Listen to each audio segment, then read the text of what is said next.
hoje trabalhar um pouquinho sobre as traduções.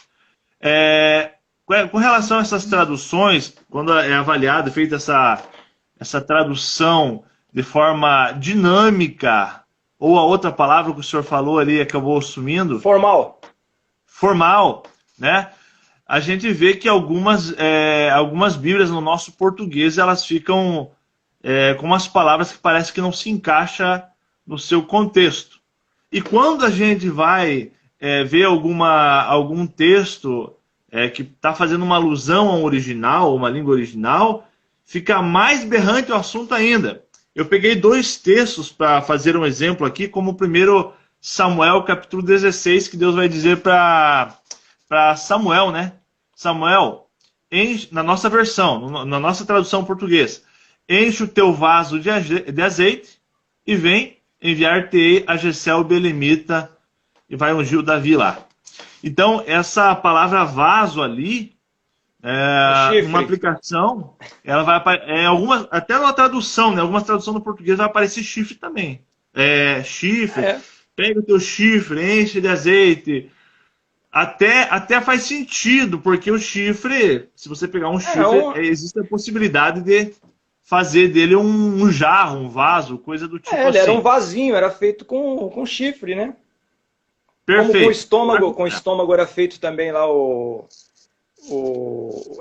contenedor de vinho, né? O odre, era feito com pele de cabra.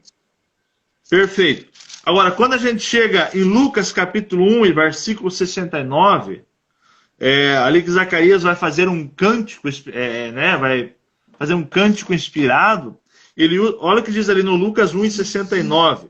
E nos levantou, na nossa tradução portuguesa, né? E nos levantou uma salvação poderosa na casa de Davi, seu servo. Aí quando você vai na língua original, aparece e nos levantou um chifre de salvação. Então lá, olha só, lá aparece, né, a palavra chifre sendo substituída por um vaso. É uma coisa. Aqui aparece a palavra chifre sendo substituída pela palavra poder ou poderosa. É outra situação. Então são as questões das traduções para o português. Sem falar da problemática das traduções chamado de apax legomenon, ou legomenon, conforme a pronúncia, né? O que o senhor podia mencionar para nós aí relacionado a isso aí? Com relação ao chifre ainda, o chifre na Bíblia fala de força, de poder. Eu acho que se a memória não me trai, o Salmo 92 fala que Deus exaltará o seu chifre, que é exatamente que Deus vai dar força a ele, mas não é sentido do chifre, essa questão, né, que tem, né, que a gente fala aqui, né, que é uma forma até ofensiva, né? Não é isso. Sim. Então, todas as vezes que a Bíblia fala de chifre... Seria simbólica no caso. Mas no caso aqui é simbólico, né? Tanto no Antigo como no Novo Testamento, né? É saber que Jesus ele não viveu no Novo Testamento, Jesus viveu no Antigo Testamento, né? Jesus ele cumpriu toda a lei. Então tudo que Jesus falava, tudo que ele fazia era com relação, na perspectiva da lei. Ele não veio mudar nada, ele veio cumprir. Temos também um problema dentro disso, Jean, que você já citou bem, que é o chamado apax legomenon. O que são os apax legomenon? Também, nós temos os tris legomenon, ou também o tetrax legomenon. São palavras que, no caso do apax legomenon, são palavras que aparecem uma só vez na Bíblia. Então, se já é difícil a gente interpretar a Bíblia, quando ela tem várias incidências e vários textos diferentes, agora você imagina o problema que nós vamos ter quando ela aparece somente uma vez, né? Então nós temos mais ou menos, alguém pode dizer, mas deve ter poucas palavras que aparecem uma vez só na Bíblia. Não, no Antigo Testamento nós temos mais ou menos entre 1.500 e 1.700 apax legomenon, né? Nós já temos também como nós dissemos aqui, a tris legomenon, são que aparece 3 e a tetrax aparece 4, né? E daí para frente vai aparecendo múltiplas vezes, né? Mas o problema dessas apax legomenon, nós temos pelo menos 2 exemplos que eu peguei aqui para você. Nós temos lá em Jó 28, 17, quando diz assim, Com ela não se pode comparar o ouro nem o cristal. O apax legômeno ali no caso aqui, esse cristal nem se tocará por joia de ouro fino. A palavra no hebraico lá, essa que está traduzida por cristal, é zekokit. Nós não temos um outro paralelo para comparar essa palavra. Então, como é que eu vou saber? Então vai ficar, de repente, foi traduzido por cristal, baseado em que foi traduzido? Nós temos que ver lá, foi o texto massorético, né? Nós temos que saber. Homens sábios, né? Homens inspirados por Deus acharam essa tradução. Sim. E não estou aqui para dizer que eles fizeram errado. Estou dizendo que é uma dificuldade que com certeza eles encontraram para achar um significado para essa palavra, né? Nós temos também a oração do Pai Nosso, que no Novo Testamento é o mais conhecido, aquela oração que Jesus ensinou, né? Quando ele diz, o pão nosso de cada dia nos dai hoje. Então a oração do Pai Nosso tem um apax legômeno, lá em Lucas 11:3. O pão nosso cotidiano dê a nós. A palavra, no caso aqui, que só aparece aqui, é a palavra epiousion. Epiousion. E lá em Mateus 6:11, que também é na oração do Pai Nosso, né, quando ele vai dizer tor, tom, emon, tom, epiousion. Epiousion, que é o nosso pão cotidiano. Agora, epiousion é uma declinação da palavra ousia. Epiousion é uma declinação. Eu estou dando outro sentido à mesma palavra ousia, porque ousia significa substância. Substância do ser. Então a palavra ela é muito profunda, né? Quando foi feita essa tradução, né? Epiousios, foi traduzido por São Jerônimo, né? O Jerônimo que foi lá o que escreveu a Vulgata Latina no ano 300 ou 400 por ordem lá de Damásio II, né? Que era 405. O imperador. 405, né? Isso. Então, ele usa essa palavra epiousia, o Jerônimo, de duas formas. Né? Em Mateus 6:11, Jerônimo traduziu por supersubstancial. E lá em Lucas 11:3, ele usa como cotidiano, como pão de cada dia. Agora, olha só como o negócio se complica, Jean. Um texto bem conhecido, né? Que é o de Lucas 15:12, o filho pródigo. Olha só, quando lá o menino resolve ir embora de casa, lá em Lucas 15:12, e disse o mais novo deles ao pai, me dê o que me cabe, a porção da propriedade, não é? Na nossa versão. Só que no original está escrito, eu quero que você me dê a minha ousia, que é a minha substância. E ele dividiu entre os dois a fazenda, na nossa língua está escrito. Mas no original está escrito, ele dividiu entre os dois o bion. Bion vem de vida. Então o menino pede a substância e o pai divide entre eles a vida. Já mudou completamente o sentido. E você vai ver lá no Strong, né, ele vai dizer que ousia fala de bens, às vezes pode se falar de propriedade, uma substância. O Berto Roden, que é um escritor, ele começou bem, parece que ele era teólogo, depois virou um místico, mas ele tem alguns livros interessantes. E ele traduz ousia por substância também. E o bios, propriamente, né, a dádiva de Deus para a vida física. Né? Aquela vida que anima a criação, aquela coisa que nos faz nos mover, né?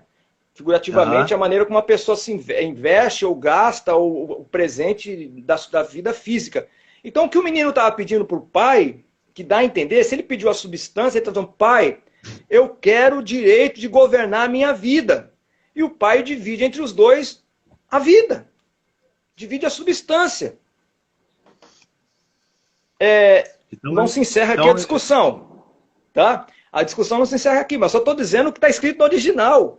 Certo. Tá, perfeito. Tá?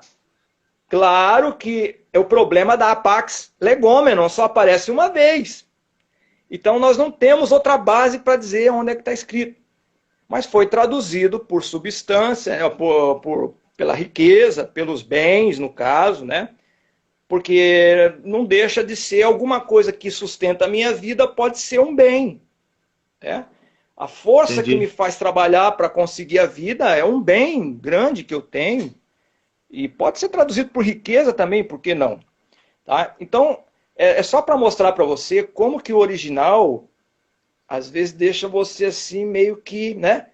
Poxa, mas eu nunca tinha imaginado isso. Mas o que será que Deus está querendo dizer? Então, nós vamos ver que não que a palavra ela passe a ter um outro sentido, mas eu posso fazer uma aplicabilidade na minha vida muito mais profunda do que dizer que o pai repartiu dinheiro entre os filhos. O pai repartiu entre eles o direito de usar a vida do jeito que eles quisessem. E não é isso que o Senhor faz. Hoje, Sim. Você tem o direito. Por isso que naquele dia ninguém será inocente. Mas você quis andar por esse caminho. E há caminhos que para o homem parecem direitos, mas o seu final é a morte. E o pai dividiu entre os dois a vida. Não estou dizendo que o que ficou em casa foi melhor do que o que foi, né? Nós sabemos que um desperdiçou o que levou e o outro desperdiçou a vida inteira estando com ele e nunca usou, nunca usufruiu. São os dois desperdícios. Um que pegou e gastou tudo e o outro que tinha e não usou. Eu sempre observo duas coisas nessa parábola aí que me deixa assim um pouco pensativo. Primeiro, o contexto cultural. O próprio texto em Hebreus fala que um testamento ele tem validade uma vez que é a morte do testador. Certo? Exato. Então, Gálatas só que fala o pai isso. não morreu. Então, o pai não morreu. Então, não poderia ser, né, um testamento, literalmente, a separação plena dos bens. Outro detalhe que eu também observo é que quando ele retorna, ele recebe o anel de autoridade. Claro, recebe as vestes, mas principalmente o anel, que é uma referência à autoridade dentro daquela fazenda, ou dentro daquela família, né, patriarcal. E, tipo assim, ele volta a ter domínio sobre tudo, como se nunca tivesse tirado nada dali. Entendeu? Uma questão lógica. Se o pai tinha pegado o seu bem e dividido em dois, obviamente, se o filho, pela lógica, se ele tivesse gastado todos os bens, não tinha mais nada, tinha apenas uma porção. Então era impossível ele voltar e tomar posse dessa outra porção, porque pertencia ao outro irmão. Então eu sempre fiquei pensando... E o irmão que ficou, desculpa te interromper, à vontade. Senão o HD apaga aqui, HD de 5.6 pode apagar. E o irmão que ficou, tanto é verdade que quando ele chega para o pai, ele vai usar essa palavra de novo, acho que no versículo 20, e o teu filho desperdiçou a ousia com as prostitutas. E o filho vai dizer, tu nunca me deste nada. Mas o pai repartiu ou não repartiu? Você está entendendo? Então a gente vai ver o que foi que o pai deu para eles. Foi dinheiro? Ou foi o direito dele usufruir da vida dele da forma que ele quisesse? A independência, no caso? Vai viver. Não, nós estamos conjecturando aqui, tá? Nós não estamos doutrinando. Sim. Nós estamos conjecturando dentro dessa nova perspectiva que abre no texto, e nós não somos impedidos de pensar, né? Deus nos deu essa capacidade. E para nos aprofundar. Então, eu tenho certeza que muitos que estão ouvindo, que ouvirão, que assistirão essa live aqui, vão ter uma nova perspectiva e também vão sentir o desejo de aprender as línguas originais, né? Com responsabilidade, né? Não é usar mas agora eu vi, então não é. Vai pregar amanhã no culto lá, já de domingo. Já estou dizendo aqui que não é, o pastor está... Não, pelo amor de Deus, não estou dizendo que não seja. Nós estamos aqui só mostrando uma visão, né? Mas o texto é o que está ali. Eu não posso dizer o que o texto não diz. Né? Só que a palavra, como é uma apax legomenon, ela não se repete muitas vezes, né? Então eu não tenho assim uma referência para dizer, olha, aqui também. No caso de dias, por exemplo, o dia lá no Antigo Testamento, existe muito aquela questão, mas quando Deus criou os dias, o primeiro dia era dia de 24 horas ou era dia cósmico? Aí você tem como base para dizer que é o Yom, que é dia em hebraico, o que significava um Yom lá para Moisés, o que significava Yom lá para Jeremias. Ah, dia é um dia, 24 horas. Mas Deus pode ter usado um Yom lá, que era um dia cósmico, não sabemos. Porque para Deus 1000 dias e 1000 anos e um dia é a mesma coisa. Pedro diz isso, né? Verdade. Bom, essa é a riqueza da interpretação. E de forma conclusiva, né? O segredo da passagem do texto todo ali do filho pródigo. Você vai ficar sem dormir essa noite, hein, Jean? É o novilho sendo cevado, né? O novilho sendo cevado, símbolo da esperança que o filho pródigo vai voltar. Ele vai voltar. Pastor Armando, nós temos aí em média de 5 minutos para a live cair, tá? 5 a 6 minutos para a live cair. Meu Deus. Já. O assunto tá interessante, acaba ficando extenso e aí a gente nem vê a hora passar. 2 perguntinhas para finalizar. Aí falando sobre as línguas originais, tem aquela discussão com relação àqueles cidadãos que vêm do Oriente até Jesus, né? Alguns chamam de magos, outros chamam de reis, outros chamam de feiticeiros, já ouvi alguém falar. Eu já vi também alguém sugerir que eram astrólogos. O que diz os originais, ou a linguagem original que o senhor teve acesso, pelo menos? O Mateus 2, 1 e 9, né? E tendo nascido Jesus em Belém de Judéia, no tempo do rei Herodes, eis que uns magos vieram do Oriente a Jerusalém. A Bíblia Viva diz assim, ó, Jesus nasceu na cidade de Belém da Judéia durante o reinado do rei Herodes. Por naquele tempo, alguns sábios da terra do Oriente chegaram a Jerusalém perguntando. Então, no original aparece magos. Sim. Agora, a palavra magos, um mago, por exemplo, o nome dado pelos babilônicos, né? A gente vê isso lá em Daniel. Daniel era um sábio. O mago podia ser, lá entre os babilônios, os medo-persas, né? Podia ser um sábio, um professor, um sacerdote, um médico, um astrólogo, um vidente, um intérprete de sonhos, de augúrios, um adivinho e também feiticeiro.